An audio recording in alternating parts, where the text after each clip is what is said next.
सोचिए, भोपाल का एक बड़ा लग्जरी होटल, और वहां 6 महीने तक एक शख्स एक ऐसी जिंदगी जी रहा था जो असल में उसकी थी ही नहीं।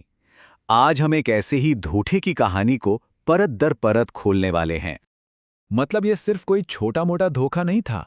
ये एक पूरी की पूरी जिंदगी थी जो झूठ पर बनी थी। पूरे 6 महीने तक एक 5 स्टार होटल में, और वो भी एक नकली पहचान के साथ। लेकिन मजे की बात पता है क्या है? इतना बड़ा खेल, इतनी प्लानिंग, सब कुछ सिर्फ एक स्पेलिंग की छोटी सी गलती की वजह से खत्म हो गया। कैसे? चलिए पता लगाते हैं। तो कहानी शुरू होती है हमारे मेन कैरेक्टर से। नाम है रोहित शर्मा, और दुनिया की नजरों में ये कोई आम इंसान नहीं, बल्कि एक आईएएस ऑफिसर था, एकदम परफेक्ट। अब देखिए, रोहित ने अपनी ये नकली पहचान बनाने के लिए क्या क्या नहीं किया। उसके पास पूरा, जैसे कहते हैं ना, एक इम्पोस्टर का टूल किट था। देखने में एकदम सोफिस्टिकेटेड, हाथ में महंगी स्मार्ट वॉच, और हाँ, गले में एक चमकता हुआ आईडी कार्ड, जो कि नकली था जाहिर है, लेकिन उसका असली हथियार था उसका कॉन्फिडेंस और उसकी कहानियां। वो सबको कॉन्फिडेंशियल मिशंस के किस्से सुनाता था, और उसका एक तकिया कलाम था। कुछ भी हो, बस एक लाइन बोलता था, मैं देख लूंगा, और बस लोग यकीन कर लेते थे। और इस सब का फायदा? अरे फायदा तो तुरंत मिला। होटल वालों ने उसे सिर आंखों पे बिठा लिया। एकदम वीआईपी ट्रीटमेंट, कमरा फ्री, खाना फ्री, और इज्जत तो ऐसी मिल रही थी जैसे कोई असली का बड़ा ऑफिसर हो। सब कुछ बस उसे एक नकली पहचान के दम पर।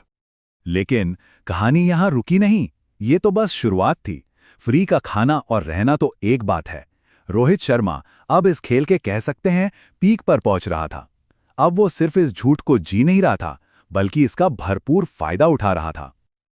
और आजकल के ज़माने में कोई भी पहचान सोशल मीडिया के बिना पूरी कैसी हो सकती है? तो उसने वहां भी अपना जाल बिछाया। अपने इंस्टाग्राम बायो में क्या लिखा था पता है? Civil servant, nation first. मतलब देशभक्ति का तड़का भी लगा दिया, ताकि किसी को जरा भी शक ना हो। और फिर तो पूछिए ही मत कि इस धोखे ने उसे क्या क्या नहीं दिया। वो लोकल लोगों के छोटे मोटे काम, जैसे ट्रांसफर और टेंडर करवाने का नाटक करने लगा। धीरे धीरे लोकल पॉलिटिशियंस भी उससे मिलने आने लगे। वो होटल के अंदर ही फेक ऑफिशियल मीटिंग्स करने लगा था। और हद तो देखिए, उसकी सगाई भी एक बहुत बड़े बिजनेसमैन की बेटी से पक्की हो गई। सब कुछ, मतलब सब कुछ एकदम प्लान के हिसाब से चल रहा था। वो अपनी ही बनाई दुनिया का राजा बन चुका था। लेकिन कहते हैं ना, झूठ के पैर नहीं होते। और फिर हुई एक बहुत ही छोटी सी, एक मामूली सी गलती, और बस यहीं से उसका पूरा साम्राज्य ढहना शुरू हो गया। और वो गलती क्या थी? एक स्पेलिंग मिस्टेक। उसके आईडी कार्ड पर गवर्नमेंट ऑफ इंडिया की जगह लिखा था गवर्नमेंट ऑफ इंडिया। जी हां, इंडिया के आखिर में एक फालतू ए। सोचिए, 6 महीने की मेहनत, इतना बड़ा ड्रामा, सब कुछ एक एक्स्ट्रा ए ने खत्म कर दिया। और जैसे ये गलती पकड़ी गई, बस फिर तो सब कुछ ताश के पत्तों की तरह ढह गया। होटल के होशियार कर्मचारी की नज़र उस पर पड़ गई। उसने चुपके से आईडी कार्ड की फोटो खींचकर वेरिफिकेशन के लिए भेज दी, और फिर सच सामने आ गया कि ऐसा कोई आईएएस ऑफिसर है ही नहीं। बस फिर क्या था, फौरन पुलिस को फोन घुमा दिया गया। तो अब वक्त आ गया था उस झूठे ताज के जमीन पर गिरने का। अगली सुबह रोहित शर्मा बड़े आराम से, शायद अपने अगले प्लान के बारे में सोचते हुए, होटल में नाश्ता कर रहा था। उसे क्या पता था कि पुलिस दरवाजे पर खड़ी है। उसकी गिरफ्तारी ठीक उसी जगह हुई जहां वो पिछले 6 महीने से एक शहंशाह की जिंदगी जी रहा था। जब पुलिस ने उसके बैग की तलाशी ली तो उसका असली टूलकिट बाहर निकला। नकली डॉक्यूमेंट्स की भरमार, कई सारे डुप्लीकेट आईडी कार्ड्स, सरकारी लेटरहेड, सब कुछ। तब जाकर पता चला कि ये महाशय तो पुराने खिलाड़ी हैं और पहले भी ऐसे छोटे मोटे फ्रॉड कर चुके हैं। और बस एक झटके में रोहित शर्मा की पूरी दुनिया पलट गई।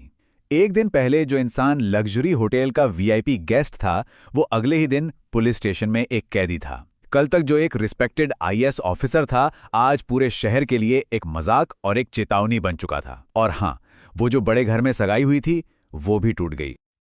लेकिन पता है सबसे अजीब बात क्या थी?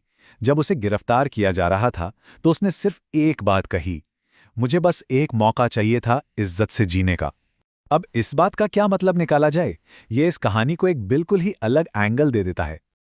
तो आखिर में एक सवाल तो बनता ही है, इज्जत कमाने के लिए अगर झूठ का ताज पहना जाए तो वो सिर पर आखिर कितनी देर टिक सकता है?